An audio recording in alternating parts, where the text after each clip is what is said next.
fills it from the gutters.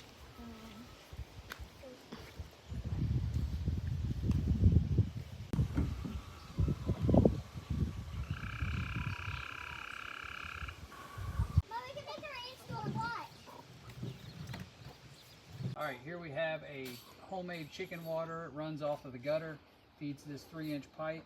All the sediment hopefully will fall down to the bottom where we can clean it out.